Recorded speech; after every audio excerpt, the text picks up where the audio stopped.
چارسدہ میں غیر سرکاری تنظیم جاب کریٹنگ ڈیولپمنٹ چارسدہ نے یونیسیف کے تعاون سے بچوں کے حقوق بارے تقریب کا انعقاد کیا۔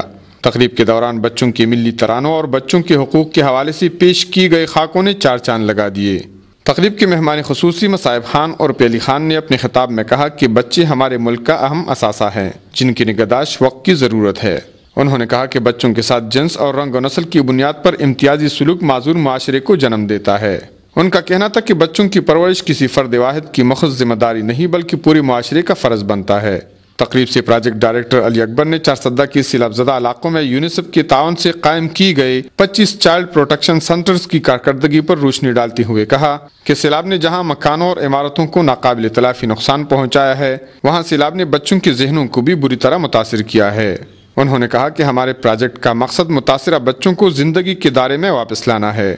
گندارا یونین آف جرنلسٹ ضلع چارسدہ کی سینئر نائب صدر اختر ایوب نے اپنے خطاب میں کہا کہ اپنے مستقبل کو روشن اور توانا بنانے کے لیے ہمیں اپنے بچوں کے حوالے سے مجموعی طور پر اپنے رویوں پر نظر ثانی کرنی چاہیے۔ کفایت اللہ، اے نیوز، چارسدہ۔